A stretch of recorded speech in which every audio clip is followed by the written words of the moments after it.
Celebramos hoje o 19º domingo depois de Pentecostes.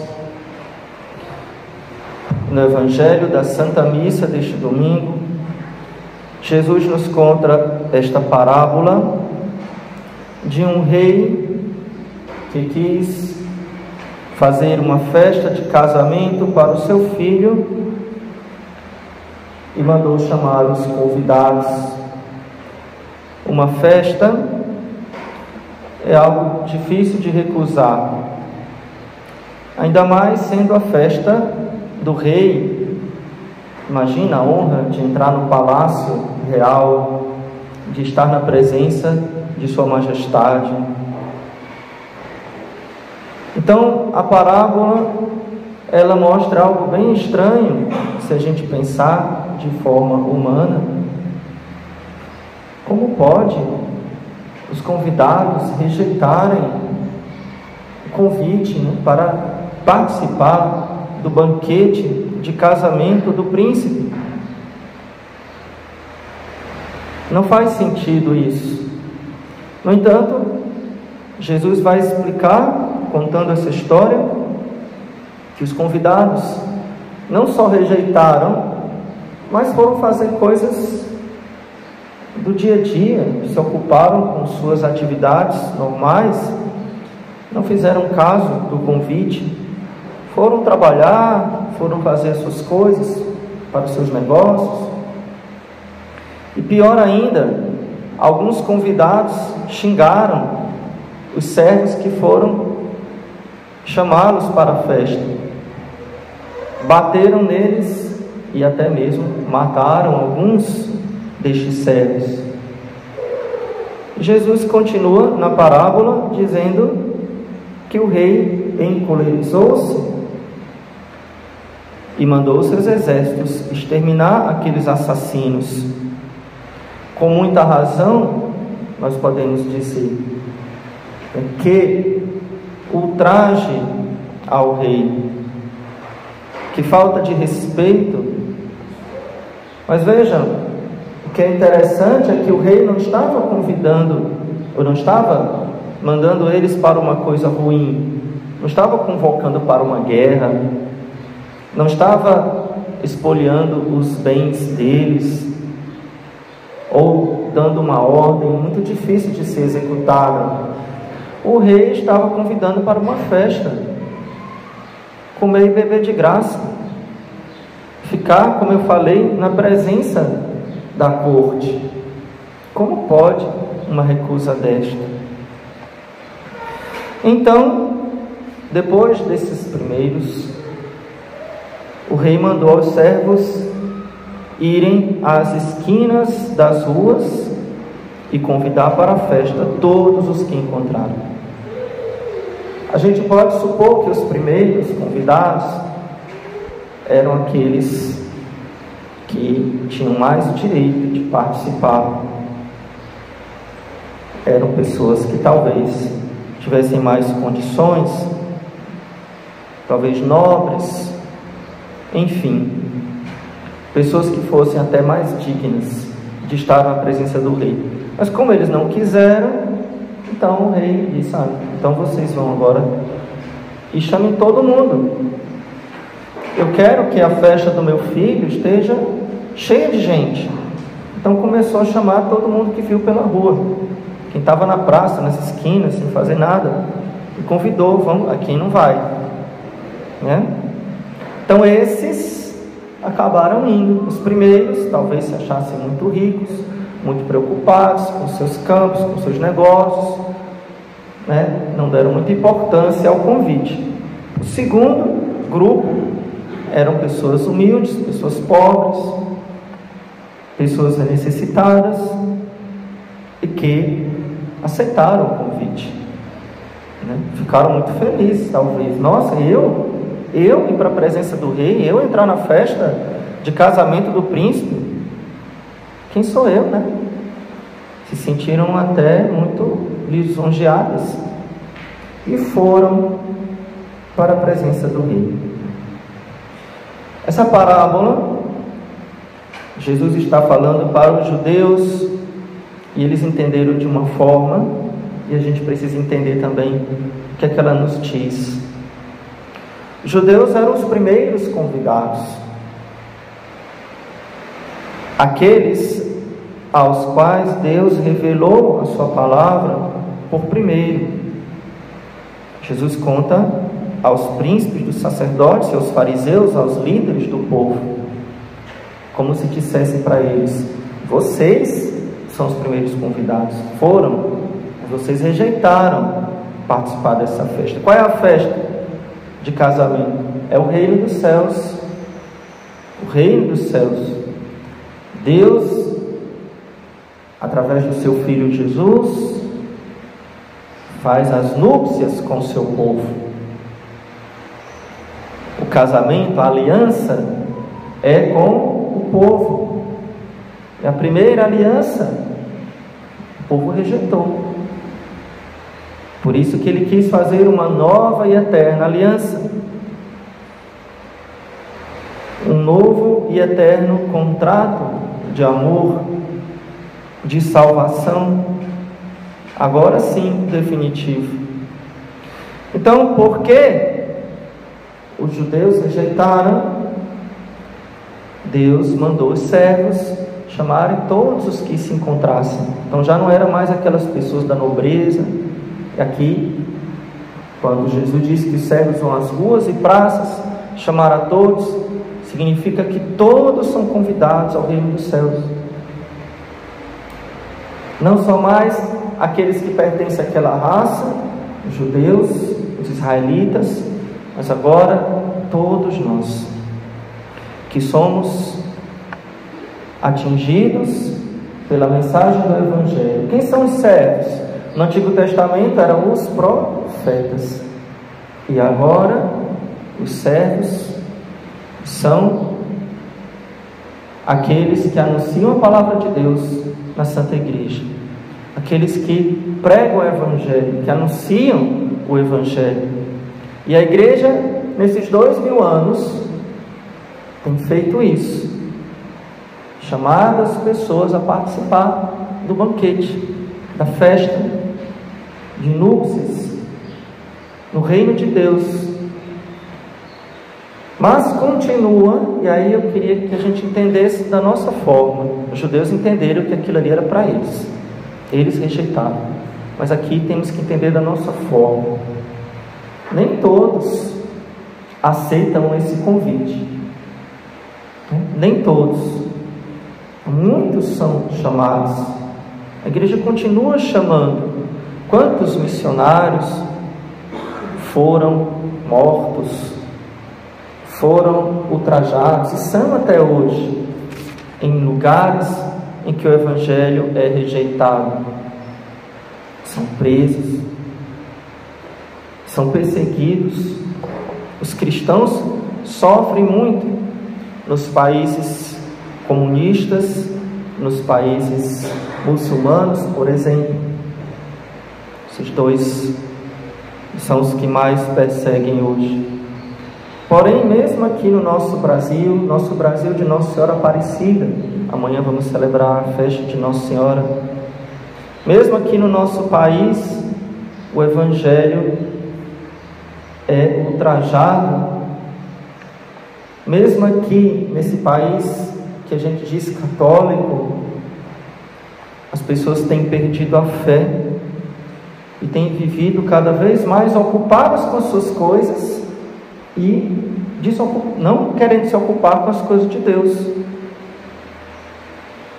ocupadas com seus negócios, com seus trabalhos, com a sua vida. Cada um é muito preocupado com a sua vida, com o seu bem-estar. Está na moda, já faz algum tempo que ficou na moda essa palavra, qualidade de vida. É uma palavra bonita, né? Quer dizer saúde, bem-estar, tudo bem, nada de pecado. Mas nessa qualidade de vida que o pessoal fala aí, não está Deus nessa lista de coisas boas, né? Está uma casa boa, um carro bom, morar bem, comer bem, ter saúde, mas não está nessa lista de coisas boas, não está rezar, ir para missa. Deus está fora da jogada, daquilo que o mundo hoje considera como bem-estar. Por quê? Porque estão pensando só nesta vida, né? Só nesta vida. Então, o que vale é ser feliz aqui. O que vale é eu ter saúde, né? O que vale é eu ter uma casa, é eu ter coisas boas, coisas de marca, roupas boas de marca, enfim, essas coisas que o mundo vende e aprecia, mas esquecem que essa vida passa.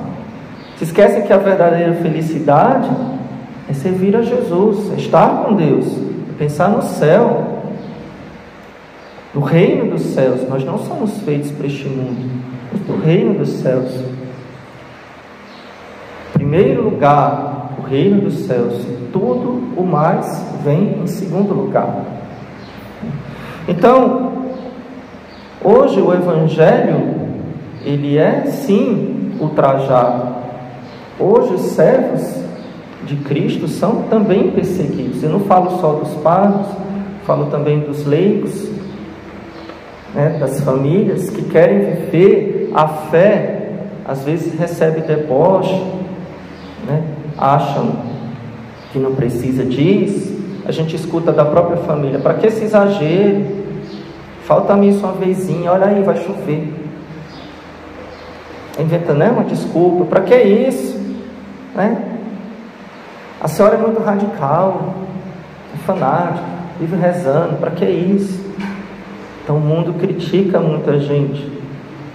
Se fosse só essas críticas, né, às vezes são perseguições mesmo, de verdade. Vou contar 2 casos aqui, rapidinho.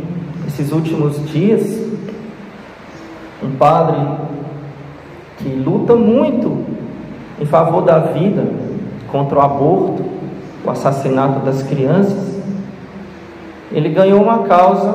Olha que coisa louca, como o mundo está louco, e o Brasil está ficando doido também, né? Ganhou uma causa na justiça, porque uma mulher ia fazer um aborto, uma criança já bem desenvolvida,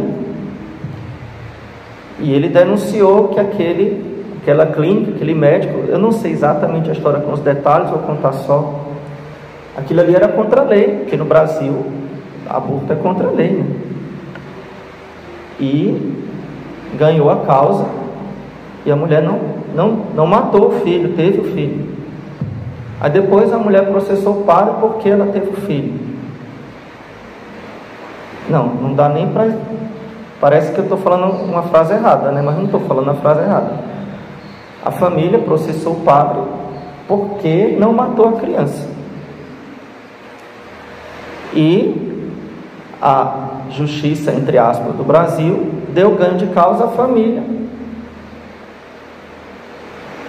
Não tem lógica, eu não consigo explicar porque não tem lógica nenhuma. E o padre foi processado a pagar não sei quantos mil, milhões, sei lá, de reais de indenização porque o menino nasceu. Gente, eu não sei se eu acho graça ou se eu choro. É triste, né? É porque é tão absurdo que parece que é mentira uma coisa. Perseguido por defender a vida, né? Perseguido por defender a vida. Foi condenado. Outro dia, poucos dias atrás, na frente da igreja tinha um cruzeiro da igreja. O padre resolveu pintar o cruzeiro, aí foi preso.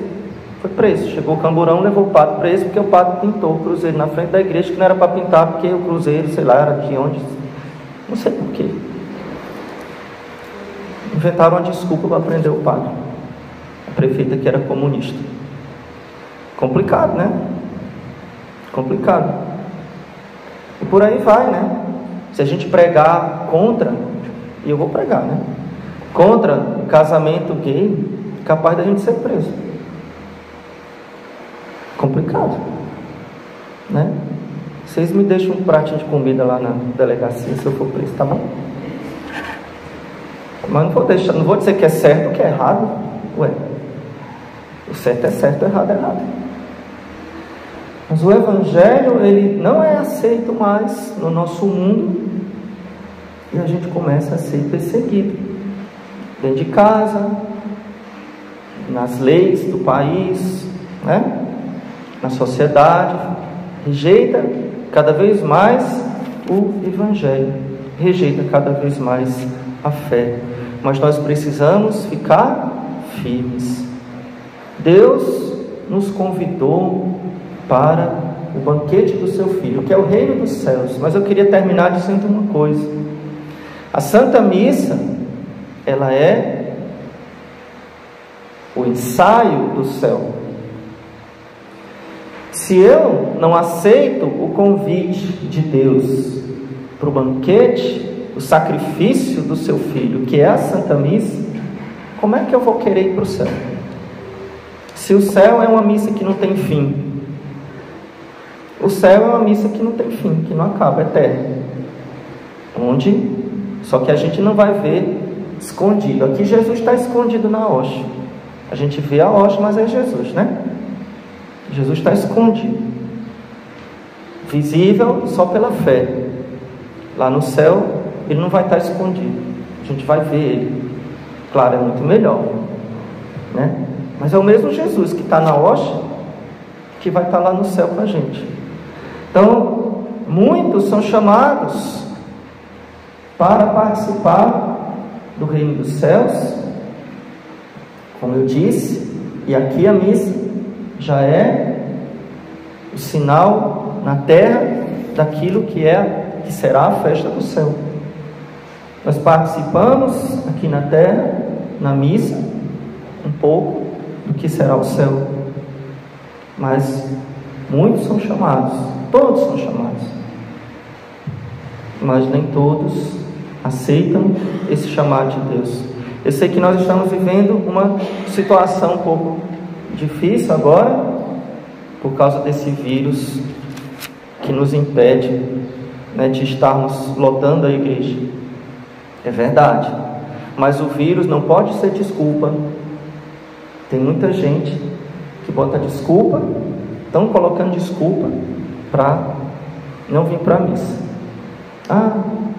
É porque senão eu pego coronavírus, porque só pega aqui, o vírus está todo aqui, passou dali, meu amigo, supermercado, loja lotérica, banco, praia, qualquer coisa lá não tem vírus não, mas aqui deve ser um vírus comunista mesmo, né? Veio da China, porque só está aqui dentro, só pode.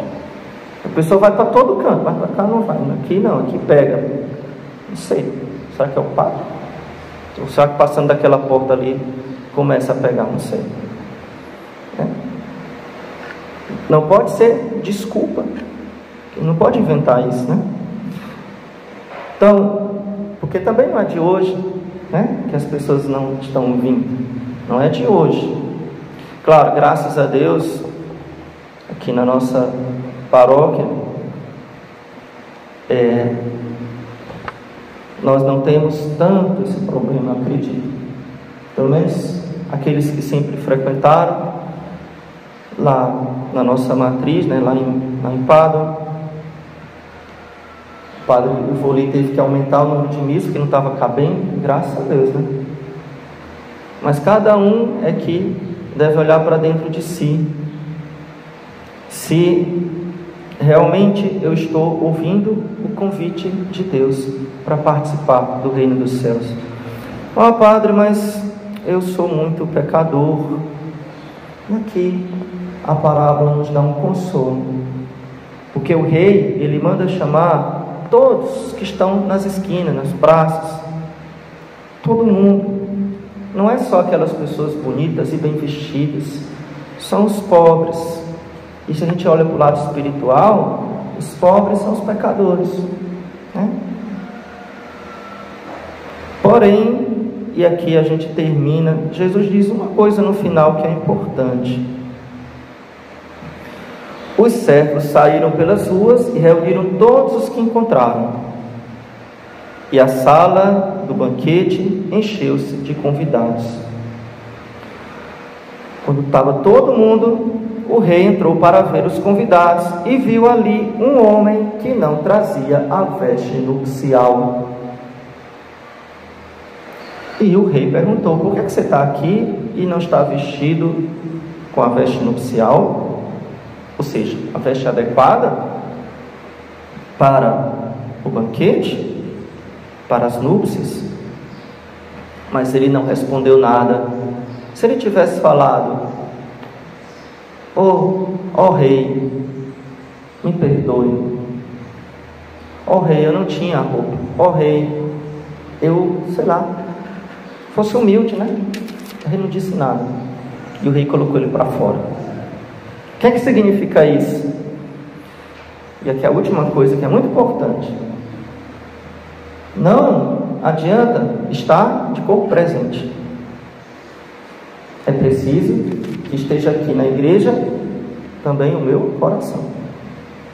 Não adianta vir para a igreja, assistir a missa e voltar e ter a vida mundana de todo mundo. Não é só cumprir uma tabela. A minha vida deve ser revestida de Cristo. Essa veste nupcial é aquela que nós recebemos no batismo. As virtudes, a graça santificante, a graça de Deus. Então eu tenho que viver aquilo que eu rezo, que a minha oração se conforme com a minha vida. Então que a minha vida esteja de acordo com a palavra de Deus. Eu preciso ser cristão da porta para dentro e depois da porta para fora, revestido de Cristo. Eu sei que eu sou pobre, né? Que eu tenho dificuldades, que eu tenho tentações, é verdade, mas eu preciso me esforçar para viver o Evangelho e ser testemunho de Jesus. Então que Nossa Senhora Aparecida, nossa mãe, ela que mais fielmente seguiu o seu Filho Jesus, que ela nos ajude a trazermos sempre esta veste nupcial, estarmos revestidos da fé, da graça de Deus, buscando viver o Evangelho na nossa vida. Em nome do Pai, e do Filho, e do Espírito Santo. Amém.